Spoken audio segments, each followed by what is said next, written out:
नमस्ते दोस्तों, आप सभी का स्वागत है आपके अपने YouTube चैनल GYG एजुकेशन यानी कि ज्ञान यज्ञ गुजरात में। दोस्तों, यहाँ मिलेंगे आपको कक्षा 3 से 8 के एकमों के वीडियो एवं एकम कसौटी के वीडियो। अगर आपको वीडियो पसंद आए तो चैनल को सब्सक्राइब जरूर से कीजिए और हाँ दोस्तों, बेल आइकन को भी जरूर से प्रेस कीजिए जिससे हमारे नए वीडियो की नोटिफिकेशन आपको तुरंत मिल जाए। बेल आइकन में आप ऑल ऑप्शन को सिलेक्ट करेंगे। तो आइए दोस्तों, शुरू करते हैं आज विषय की और कक्षा 8 विषय हिंदी इकाई 7 सोच अपनी अपनी वाद विवाद, जिसके हम स्वाध्याय के प्रश्नों की चर्चा करेंगे। सबसे पहले देखेंगे विषय प्रवेश। अपनी शाला में आपने वाद विवाद प्रतियोगिताएं देखी होगी। इसमें कुछ विद्यार्थी किसी विषय के पक्ष में बोलते हैं तो कुछ विद्यार्थी विपक्ष में अपने विचार प्रस्तुत करते हैं।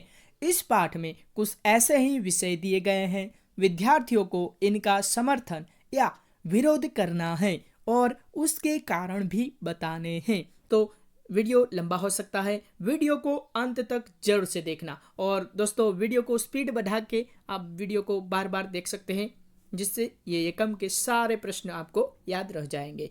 तो आइए दोस्तों, शुरू करते हैं आज के एकम की। और दोस्तों, सबसे पहले देखेंगे प्रश्नोत्तर।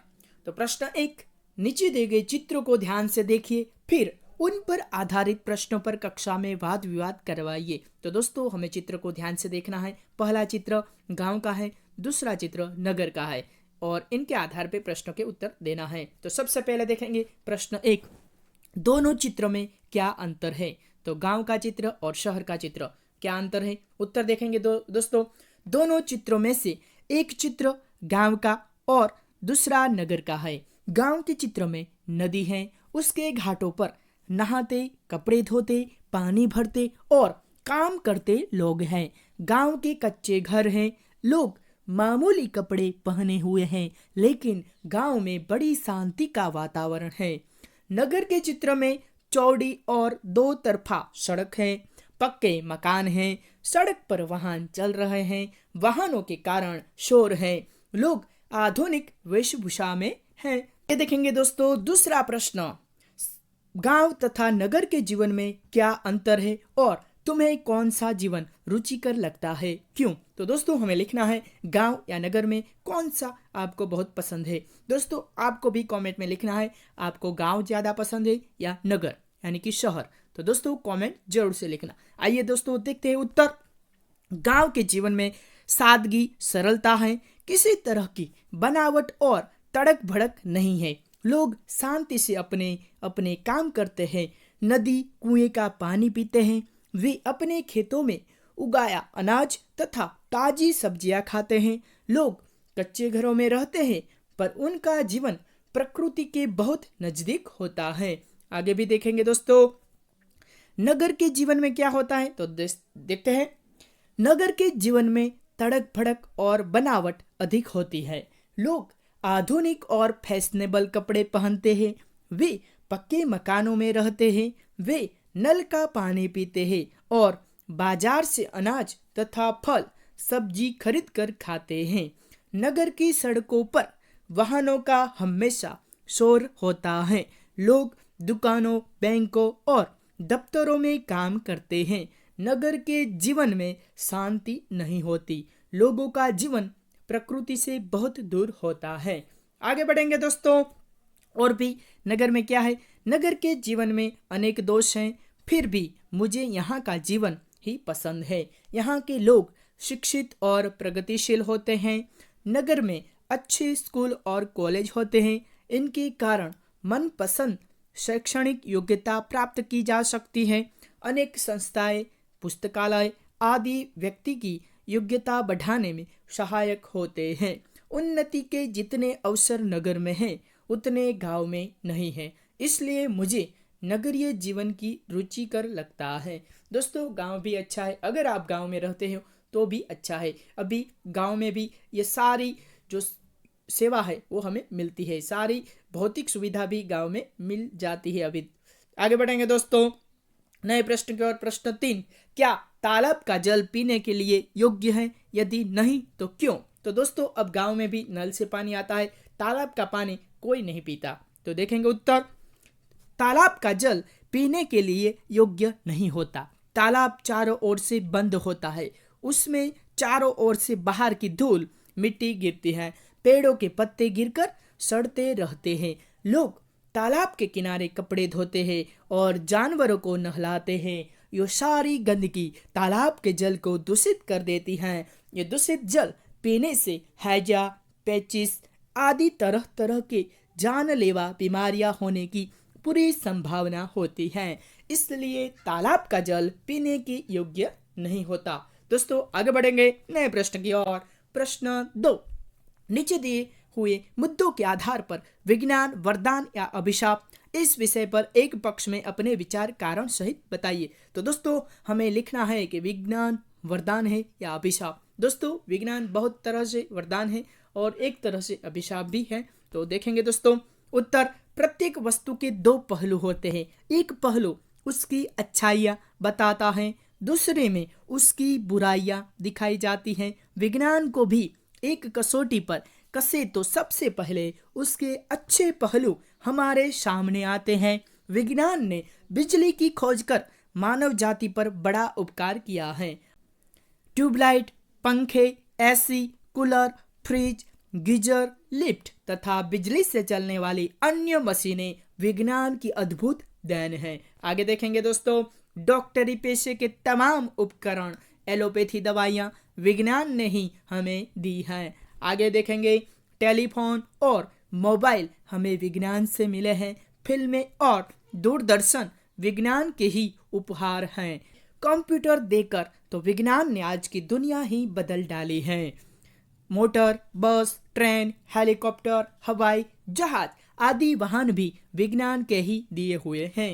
आगे देखेंगे दोस्तों, विज्ञान के कारण आज मनुष्य अंतरिक्ष में पहुंच गया है। चांद की धरती पर उसने अपने कदम रख दिए हैं। विज्ञान के इन अनमोल वरदानों के कारण मानव आज धरती पर ही स्वर्ग के सुख लूट रहा है। आगे देखेंगे, इन सब वैज्ञानिक आविष्कारों के साथ ही विज्ञान ने बंदूक, पिस्तौल, परमाणु बम जैसे हिंसा और विनाश के साधन भी हमें दिए हैं। आगे बढ़ेंगे दोस्तों, विज्ञान के कारण आज जलवायु में प्रदूषण भी बढ़ा है। इसमें संदेह नहीं है कि ये विज्ञान के अभिशाप है, परंतु विज्ञान के वरदानों की तुलना में उसके अभिशाप खतरनाक होने पर भी कमजोर पड़ जाते हैं। आगे देखेंगे, सच तो यही है कि यदि विज्ञान न होता तो मानव जाति आज भी वही जीवन जीती जो आदि काल में जंगलों में रहने वाले लोग जीते थे। दोस्तों विज्ञान के कारण आज हमारा जीवन बहुत सरल हो गया है। जीवन में बहुत सारी हमें जो सुविधाएं मिल रही है, ये सब विज्ञान के कारण ही मिल रही है। देखेंगे दोस्तों नए प्रश्न की ओर। प्रश्न 3, कौन शक्तिशाली है, कलम या तलवार? अपने विचार कारण सहित बताइए। तो दोस्तों आपको क्या लगता है सबसे शक्तिशाली कौन है, कलम या तलवार? तो आपको भी कमेंट में जरूर से लिखना है आपको क्या लगता है सबसे शक्तिशाली कौन है। तो देखेंगे दोस्तों उत्तर, कलम लिखने का काम करती है, तलवार युद्ध में काम आती है। कलम के साथ दिमाग की शक्ति जुड़ी है, तलवार के साथ शारीरिक बल जुड़ा है। कलम कविता, कहानी, उपन्यास, जीवन चरित्र आदि लिखती है। तलवार गले काटती है और खून बहाती है। कलम आनंद देती है, उससे समाज में सुख शांति का प्रसार होता है। वह लोगों के दिल जीतती है, वह बुरों को अच्छा बनाती है। रामायण पढ़कर कितने ही रावण राम बन गए। आगे भी देखेंगे दोस्तों, गांधी जी की आत्मकथा ने कितने ही बुरे लोगों को अच्छा बना दिया। व्यास, वाल्मीकि, कालिदास, तुलसीदास, रविंद्रनाथ टैगोर, शेक्सपियर आदि कलम के कारण मरकर भी अमर हो गए। कलम ने कई सिंहासन पलट दिए हैं। फ्रांस की राज्य क्रांति रूसो, वाल्थियर की कलम की ताकत से ही हुई थी। आगे देखेंगे दोस्तों, तलवार रक्षा का साधन जरूर है, पर उसकी शक्ति कुछ समय तक ही रहती है। कलम की शक्ति युग युग तक स्थायी रहती है। इसलिए मेरे विचार से तलवार की अपेक्षा कलम ही अधिक शक्तिशाली है। और दोस्तों आज के युग में तलवार का युग समाप्त हो गया, ये कलम का युग है। आगे देखेंगे दोस्तों नए प्रश्न की ओर। प्रश्न नया, दी गई सामग्री पढ़िए और उसके आधार पर प्रश्नों के उत्तर दीजिए। तो हमें ये पैराग्राफ पढ़ना है और इनके आधार पर प्रश्नों के उत्तर देखना है। तो सबसे पहले दोस्तों देखेंगे उत्तर, क्योंकि ये पढ़ेंगे तो वीडियो बहुत लंबा हो जाएगा, इसलिए हम देखते हैं उत्तर। एक, अंतरिक्ष की किस घटना से वैज्ञानिक उत्साहित है? उत्तर देखेंगे दोस्तों। उत्तर, वैज्ञानिक इस घटना से उत्साहित है कि अंतरिक्ष में पृथ्वी जैसा एक नया ग्रह जन्म ले रहा है। आगे बढ़ेंगे दोस्तों। 2 नंबर, पृथ्वी जैसा ग्रह बनने के लिए अंतरिक्ष में किस प्रकार की स्थिति होना आवश्यक है? उत्तर देखेंगे दोस्तों। पृथ्वी जैसा ग्रह बनने के लिए यह आवश्यक है कि अंतरिक्ष में पानी मौजूद हो, इसके साथ धूल मिट्टी की परत हो, ऐसी चट्टानें हो जिनसे पृथ्वी की ऊपरी परतों का निर्माण हुआ है। तो दोस्तों आगे देखेंगे प्रश्न 3, रेखा खींचकर सही जोड़े मिलाइए। तो उत्तर देखेंगे सबसे पहले 424 प्रकाश वर्ष यानी कि पृथ्वी से नए ग्रह की दूरी। आगे देखेंगे दोस्तों 1.6 करोड़ वर्ष यानी कि नए ग्रह की उम्र 10। आगे देखेंगे 10 करोड़ वर्ष यानी कि पूर्ण ग्रह बनने में लगने वाला समय। तो इतना समय लगेगा, इतने समय के बाद पृथ्वी जैसा ग्रह हमें मिलेगा। आगे देखेंगे दोस्तों स्पिट्जर स्पेस यानी कि नासा का टेलीस्कोप, और भी हैं कैरी सिस्से यानी कि वैज्ञानिक जिसका नाम है। तो स्वाध्याय की ओर। स्वाध्याय सबसे पहले प्रश्न 1, उदाहरण के आधार पर उपसर्ग लगाकर शब्द पुनः लिखिए। उपसर्ग यानी कि शब्द से पहले लगने वाला शब्द जिसे हम उपसर्ग बोलेंगे। तो देखेंगे दोस्तों उदाहरण, भिन्न यानी विभिन्न। तो सबसे पहले देखेंगे देश, तो देश में हम विदेश लिखेंगे। पक्का तो अधपक्का, गम तो दुर्गम, योग जिसमें हम उपसर्ग लगाकर प्रयोग लिखेंगे। आगे देखेंगे जीव तो निर्जीव, बल निर्बल, समझ यानी कि गैर समझ, सुविधा यानी असुविधा, वंचित यानी अवांछित। आगे देखेंगे दोस्तों नए प्रश्न की ओर। 2, उदाहरण के आधार पर प्रत्यय लगाकर शब्द पुनः लिखिए। हमें प्रत्यय लिखना है यानी कि ई, ता, इत, इक। तो प्रत्यय हमेशा शब्द के पीछे लगता है। तो देखेंगे दोस्तों उदाहरण, नियम प्लस इत यानी कि नियमित। तो ऐसे हमें लिखना है। तो देखेंगे उदाहरण के आधार पे। 1 नंबर विदेश तो विदेशी, 2 प्रकृति यानी कि प्राकृतिक, 3 पुत्र यानी पुत्री, 4 लापरवाह यानी कि लापरवाही, 5 नंबर चंचल यानी चंचलता, 6 नंबर यंत्र यानी यांत्रिक, 7 नंबर मानव यानी मानवता, 8 नंबर हंस यानी हंसी। तो आगे बढ़ेंगे दोस्तों नए प्रश्न की ओर। प्रश्न 3, चित्र के आधार पर काव्य की रचना कीजिए। तो हमें चित्र देखना है। तो ये चित्र है, घड़ी का चित्र है। तो इनके आधार पे हमें काव्य की रचना करना है। एक काव्य दिया गया है, इसके आधार पे आगे भी काव्य लिखना है। घड़ी लगी दीवार पर, टिक टिक कर तू चलती है। तो दोस्तों आप अपने मन में जो भी विचार आए वो लिख सकते हैं। ऐसा नहीं है कि मैं लिखूंगा वही आपको लिखना है। तो देखेंगे उत्तर, दिन हो या रात हो, जाड़ा हो या बरसात हो, कभी नहीं रुकती थकती, हरदम आगे ही बढ़ती जाती। तो ऐसे हमें लिखना है। आगे बढ़ेंगे दोस्तों नए प्रश्न की ओर। प्रश्न 4, देश की उन्नति, विकास एवं रक्षा के लिए आप क्या बनना चाहेंगे? किसान या सैनिक? कारण सहित अपने मित्र को पत्र लिखिए।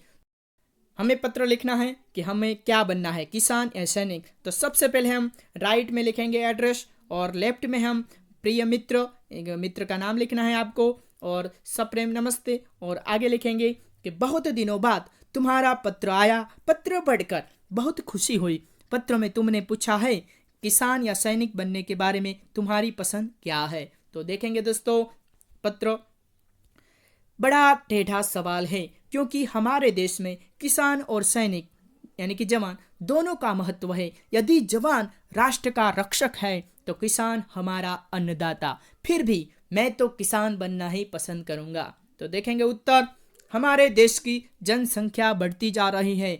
आज भी हमारे यहाँ बहुत से लोगों को 2 वक्त की रोटी नहीं मिलती। अनाज महंगे हैं, दालें महंगी है, मसाले महंगे हैं और तेल भी महंगा है। यह चीजें सबको सुलभ नहीं है। आगे देखेंगे दोस्तों, देश में लाखों बच्चे कुपोषण के शिकार हैं क्योंकि उनको जरूरी पौष्टिक आहार नहीं मिलता। इस खाद्य समस्या का हल कृषि के विकास से ही हो सकता है। खेतों में अनाज, दालें, तिलहन, सब्जियां आदि भरपूर पैदा होगी, तभी सबको सुलभ होगी। आगे देखेंगे दोस्तों, देश के जवानों को भी तो खाद्य पदार्थों की पूर्ति करनी पड़ती है। इस प्रकार वर्तमान परिस्थितियों में मैं किसान बनना ही पसंद करूंगा। दोस्तों, आपको भी कमेंट में लिखना है कि आप बड़े होकर क्या बनना चाहते हैं, आपकी विश क्या है और विश को साकार करने के लिए आप क्या क्या कर रहे हैं। आगे बढ़ेंगे पत्र की ओर। इस पत्र के उत्तर में तुम अपनी पसंद के बारे में जरूर बताना, अपने माता पिता को मेरा प्रणाम कहना और अंत में तुम्हारा मित्र यानी कि अपना नाम लिखना है। तो ऐसे पत्र हमें लिखना है, आप अपने शब्दों में भी लिख सकते हैं। आगे देखेंगे दोस्तों, प्रश्न चित्रों पर आधारित प्रश्नों पर कक्षा में वाद विवाद कीजिए। तो एक गांव का चित्र और नगर का चित्र, इनके आधार पे हमें वाद विवाद लिखना है। तो देखेंगे दोस्तों उत्तर। महेश, नगर अपने पक्के और आलीशान मकानों, पक्की सड़कों और वाहनों पर कितना भी गर्व करे, लेकिन सच तो यही है कि जो सुख शांति ग्रामीण जीवन में है वह नगर में नहीं मिल सकती। सुबह उठो, उगते हुए सूर्य के दर्शन करो और दिल लगाकर अपने खेतों में काम करो। ताजा अनाज, ताजा फल और ताजी सब्जियां खाओ। सूर्यास्त होते ही घर में आकर सबसे मिलो, बातें करो। तो ऐसा हमें गांव में मिलता है। आगे देखेंगे रमेश क्या कहता है। नगर हमारे जीवन की प्रगति के परिचायक है, हमारी सभ्यता के प्रतीक है। वैज्ञानिक सभ्यता के फलने फूलने का अवसर नगरों में ही मिलता है। नगरों की भागदौड़ यहाँ के गतिशील जीवन की सूचक है। नगरों का शोरगुल यहाँ की जिंदा दिली का सबूत है। यहाँ के तमाम स्कूल, कॉलेज, इंस्टीट्यूट हमारी योग्यता को बढ़ाने में लगे रहते हैं। बुद्धि प्रतिभा की चमक दमक नगरों में ही देखी जा सकती है। मुझे तो अपनी मुंबई सबसे अच्छी लगती है। यानी कि आपको जो भी जिसको भी जो पसंद है वो लिख सकते हैं। आपको क्या पसंद है वो कमेंट में लिखना है। आपको गांव पसंद है या नगर, वो कमेंट में जरूर से लिखना। तो दोस्तों, यह था आज का वीडियो देखने के लिए आप सबका दिल से आभारी। ऐसे कक्षा 8 के सभी वीडियो हमारे चैनल यानी कि आपकी अपनी यूट्यूब चैनल GYG एजुकेशन में आपको मिल जाएगा।